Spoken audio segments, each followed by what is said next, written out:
Всем привет, меня зовут Роман, и у меня на обзоре две RTX 3060.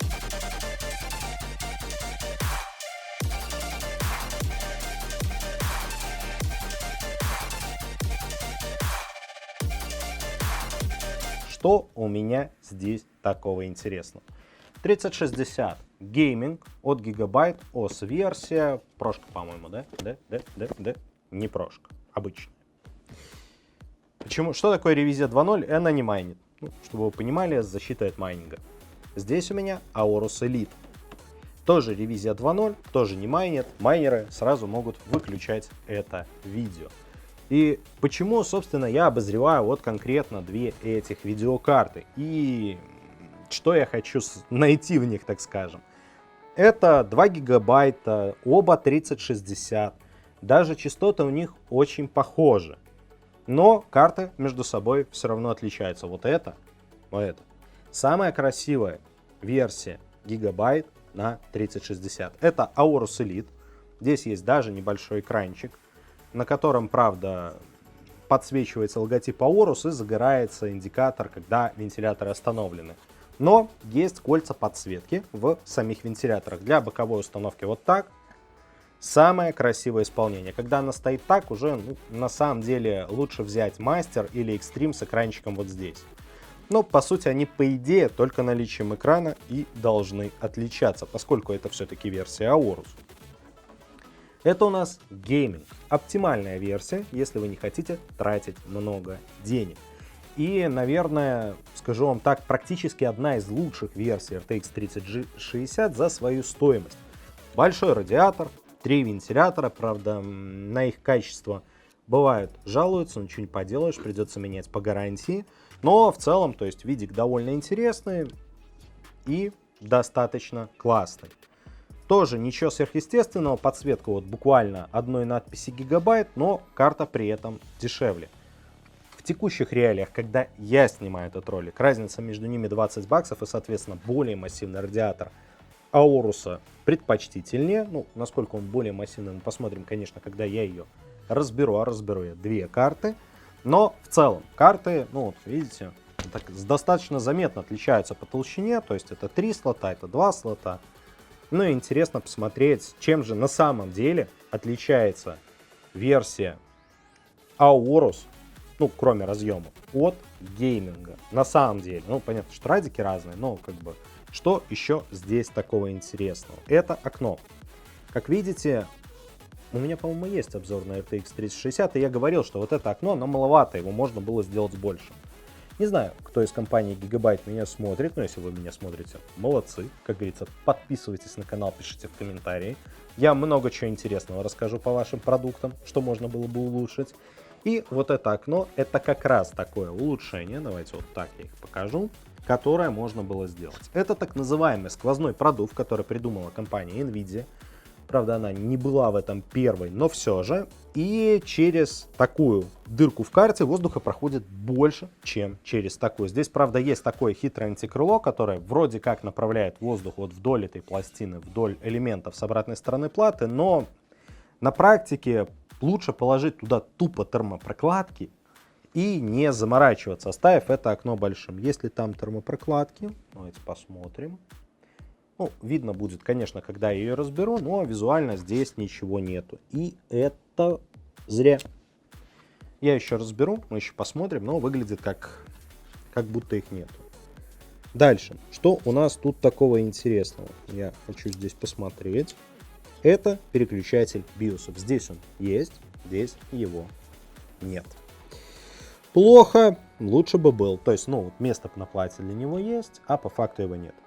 Питание 8 пин, этого достаточно для RTX 3060. И дополнительный разъем здесь, это больше понты, чем реальная необходимость. Могли обойтись одним разъемом, было бы все точно так же. Давайте смотреть правде в глаза, но не греются на 3060 особо разъемы, если у вас, конечно, не китайский блок с объединенными алюминиевыми проводами. То есть, если такой проблемы у вас нет, то у вас с нагревом разъемов на этих картах тоже не будет проблем. Количество разъемов здесь одинаковое. 2 дисплей-порта, 2 HDMI. И здесь тоже самое. То есть заглушки вообще в принципе одинаковые. Отличия есть и по радиатору. Этот радиатор выглядит гораздо массивнее, ну и карта выглядит гораздо толще, она и есть толще. Здесь радиатор выглядит поменьше, но как оно на самом деле будет видно только когда я их разберу. Возможно, это оптическая иллюзия из-за толстых вентиляторов. Что ж, посмотрим по факту, как говорится, разбор. Что ж, наверное, пора к разборке-то и приступить, потому что платы, ну вот сами платы очень похожи визуально, и есть у меня мнение, что они во многом одинаковые. Давайте посмотрим, насколько на самом деле есть разница, если их разобрать.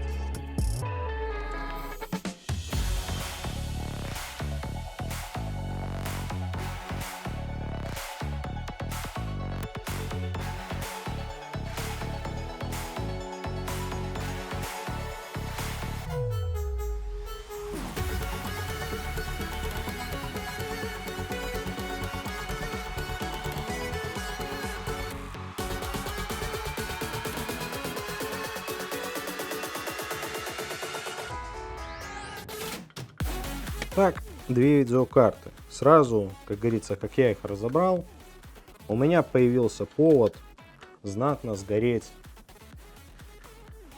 Знатненько. Во-первых, да, ну то есть, видите, что я делаю? Откручиваю вот эти вот интересные штуки. Вот эти вот интересные штуки у меня поджигают еще со времен MSI. Вкручиваю я их тоже не просто так. Я хочу вам показать, как они контактируют, прилегают, подсоединены и так далее. Давайте тогда, окей, сначала самый вас интересующий вопрос, поскольку часть майнеров до этого момента все-таки досмотрела. И, конечно же, вас интересует вопрос, а какой толщины термопрокладки? Ну, давайте смотреть. Здесь 0,75. Здесь 0,75 и здесь точно такая же толщина. На обычной гейминг версии 0,75 все термопрокладки. Очень удобно, покупаете лист 0,75, причем много их здесь не надо. Меняете вот прокладки и все окей. На Аурусе у нас тут тоже 0,75, но вот здесь на VRM миллиметровки. Правда, они раздавлены довольно сильно, как и здесь. И можно попробовать положить 0,75, они, возможно, раздавятся. Ну, а вот тут. Время пришло гореть.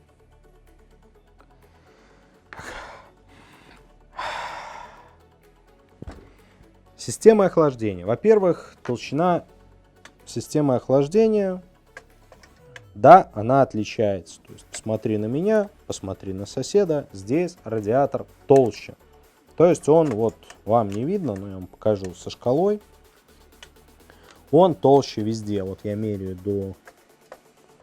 до пластины, на которой она держится. И она, вон, видно, что она везде толще. То есть здесь на Аурусе точно толще радиатор.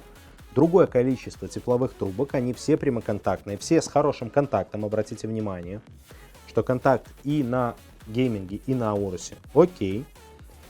И 3 тепловые трубки, но, скажем так, раздавленные таким вот образом, и 5 тепловых трубок, раздавленных таким вот образом. Трубки 5-миллиметровые и там, да.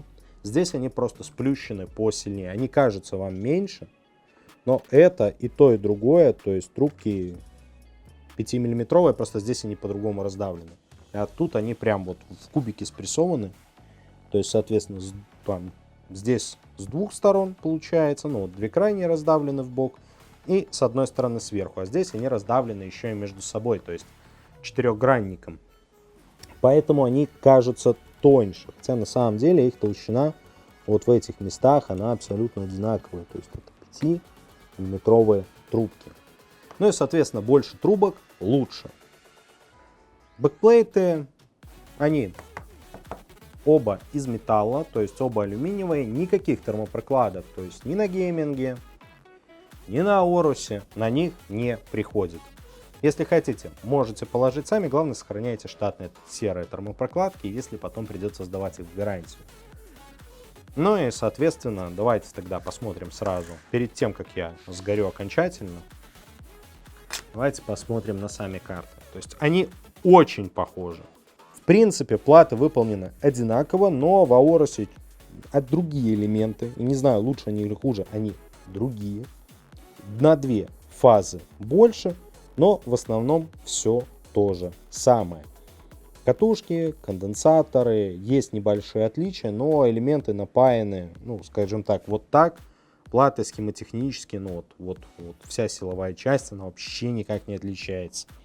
Абсолютная идентичность, за исключением установленных элементов, и то это могут быть аналоги друг друга.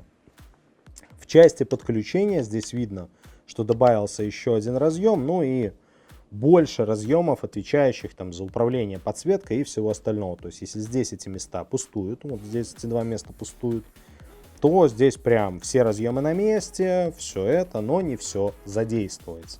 Здесь тоже задействовано только 2 этих разъема, и здесь этот и 2 этих.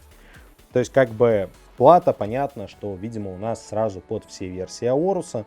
Я думаю, что если есть другие версии Ауруса, они будут как бы абсолютно идентичны. Не только Elite какой-нибудь, Vision может быть тем же самым. Может быть, правда, сделан и на основе гейминга. Здесь у нас, правда, еще почему-то облит чем-то непонятным, плохо смыт графический процессор, но это не так страшно. То есть по плате у меня претензий нет ни к геймингу, ни к Аорусу. Аорус, конечно, чуть лучше, но вот именно что плюс 2 фазы. Окей. Есть и есть, чуть лучше компоненты, насколько я понимаю. Ну и в целом все плюс-минус то же самое. Окей. Давайте отложим сами платы. Они, как видите, максимально похожи между собой. То есть, ну, в силовой части это по сути одно. И тоже все элементы ключевые на одних и тех же местах. Посмотрим внимательнее на охлаждение. Это вот что это? Что это? Здесь вот такой же. Что это? Это что, съемник для памяти? У MSI насмотрели? Серьезно? У вас есть фрезерованная часть. Вот она. И вы положили вот это. Вы не могли, ну, вот эту часть сделать шире? Могли, да? Могли же, я знаю. И напрямую вывести память. Я понимаю, GDDR6, не GDDR6X не так сильно греется. Из GDDR6X у вас вроде как вот прям сюда приходят чипы памяти. Но вот это вот. Этот вы у MSI посмотрели. У тех, кто сейчас занимает, наверное, последнее место в рейтинге по качеству системы охлаждения, то вот у них посмотрели, да? Да, у вас эта штука толще, она миллиметровая. Сделана она, опять же, непонятно из чего. Она там чуть ли не стальная. Я не знаю, магнитится она или нет, но как бы, ну, давайте проверим. Да, она стальная. Она магнитится. То есть, ну, ребят, она даже не алюминиевая. Это кусок стали. Кусок стали. Это не радиатор. Это, думаете, отличается? Она потяжелее, но отвертка не так легко ее поднимает. Ну, ребят, паня гигабайт. Вот это кусок говна. Давайте между нами, девочками, это кусок говна. Это вы так охлаждаете память? У карты нет проблем с охлаждением. Вопросов нет. Ребят, здесь даже нет термопасты. Ну, то есть вот здесь вот ничего не было. У нас есть место, где я ее разбираю. Здесь ничего не было. Вообще ничего. Вот просто, ну, типа, вот просто вот. Прижим. Охлаждение GDDR6. Не самая холодная память, между прочим. Ладно, здесь это работает. Ну, серьезно? Вы знаете, это как бы обидно, да? Люди деньги за это платят. По всему остальному. Ну, термопаста выглядит одинаковой визуально. А вот термопрокладки отличаются по своему цвету. Это уже не белые термопрокладки, как было раньше. Это вот темно-серые, это светло-серые. Надеюсь, что они эффективнее. Надеюсь, что они как бы меньше истекают силиконом. Раздавлены не очень сильно, поэтому подберите правильный размер. А размеры я уже говорил. И как бы в целом у вас все прижмется.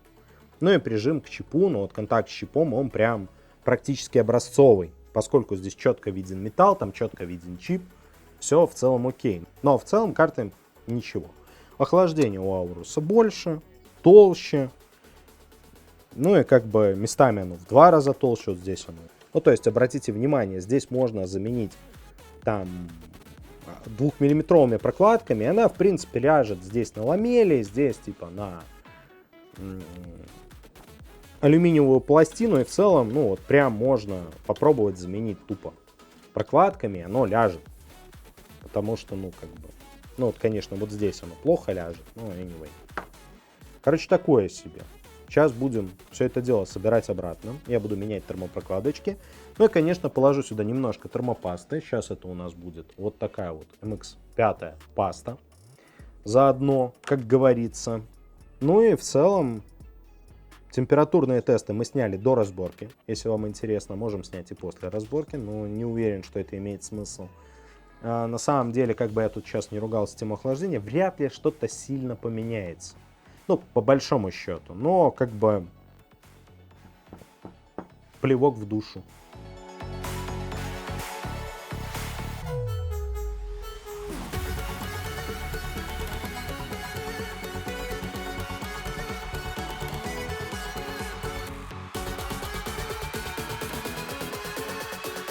Мы записали и тепловизор на 2 видеокарты, и записали, ну, скажем так, тесты температур. Да?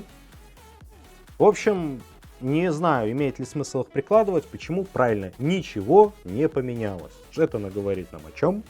Поскольку мы меняли здесь термоинтерфейсы, прокладки, напоминаю, это Arctic Cooling на 6 Вт на микрон на Кельвин, а термопаста Arctic Cooling MX5.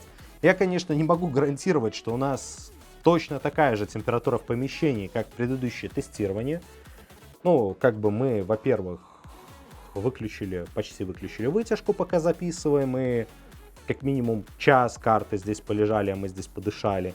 Ну, естественно, они записывались изначально не так. Ну и у нас нет здесь ни датчика температуры, ни кондиционера, чтобы контролировать температуру воздуха. Она может отличаться на этих тестах, но по уровню шума, по всему остальному, на наш субъективный взгляд, не поменялось ничего. Если поменялось, то поменялось незначительно в пределах статистической погрешности, там 1-2 градуса.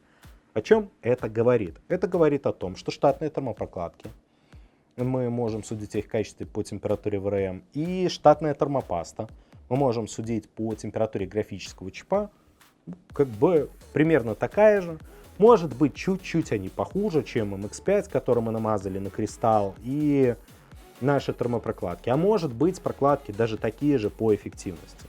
Ну, как бы, результат отличный. Перегрел по памяти, несмотря на то, как я горю с этой площадки, учитывая, что я под нее и пасту намазал, и вот это вот все, ничего не поменялось. На теплаке плюс-минус то же самое. Да, у нас сейчас может быть там, может какая-то разница есть, 2-3 градуса, которую мы не видим из-за того, что у нас не одинаковые условия тестирования. К сожалению, это так. Но я не вижу минус 10-15 градусов, которые, ну, вот, можно увидеть на некоторых других производителях, потому что лежат уж очень дешевые термопрокладки. Здесь этого нет. Новые термопрокладки, которые ложит Gigabyte, естественно, Aorus охлаждается лучше, чем Gaming. Вы удивлены? Я, если честно, не очень. Больше радиатор, ну и, соответственно, лучше охлаждение. Плюсом можно отметить переключение OS и Quiet режимы. Они должны отличаться по частотам и по настройкам системы охлаждения. Соответственно, в Quiet версии вентиляторы крутятся немножко медленнее и карта греется сильнее. Ну, как бы окей. А по большому счету, ну, в нашей ситуации, пока на них ценник практически одинаковый, конечно, Aorus. Конечно, Aorus в любом случае. Но когда ценник на них разный, и если он отличается достаточно заметно, гейминг, ну да, уступает там на 5 градусов. Окей, это не 90 и 95 градусов, да, а это 57 и 62 на графическом чипе при похожем уровне шума. Имеет ли смысл переплачивать в таком случае за дорогую версию, за Aorus? Причем неважно, какой это будет, с экраном, с вентиляторами, они же разные есть. В данном случае не так важно. В каком случае я бы взял вот эту карту, если мне ее нужно поставить боком? Да, для этого требуется либо ограничить скорость PCI-экспресса на материнской плате в режиме Gen 3, если у вас плата умеет Gen 4 и процессор, естественно, если не умеет, то вообще не важно. Любой Gen 3 Riser вам подойдет, либо использовать дорогой Gen 4 Riser. Но, короче, если вы ставите ее боком, Aorus Elite самый красивый видит. Вот прям где. Ну, только если вам Vision не нужен для белого корпуса. Вот такой видик берите. Вот этот вот. Если, как говорится, это для вас не так важно, можно взять Aorus Extreme или Master. Ну, не знаю, если не помню, если у него в 3060, в старших версиях точно есть, с экранчиком. Там температура, все дела, экранчик тоже немножко настраивается. Окей. Но как бы имеет ли смысл доплачивать много денег относительно гейминга? Особенно гейминга UC. Знаете, по большому счету, наверное, нет. Вот, как ни странно, но нет. Почему? Уровень шума почти такой же, 5 градусов разницы это так себе. Система охлаждения у них крайне похожа. Но здесь, да, она побольше и VRM чуть попроще здесь. Но это никак не отражается на работе карты. Да, Aorus лучше, но нет, гейминг не хуже. Так что как-то так. Ну, то есть, я недоволен вот этой металлической железной пластиной. Ну, то есть, это прям, ну, боль. Но это GDDR6X, 6, точнее, GDDR6, не X, извините. И как бы, окей, это работает. Но осадочек остался. Но карты при этом хуже от этого, как ни странно, не стали. Ну, на этом все. Всем пока. И помните, E2 только лучше.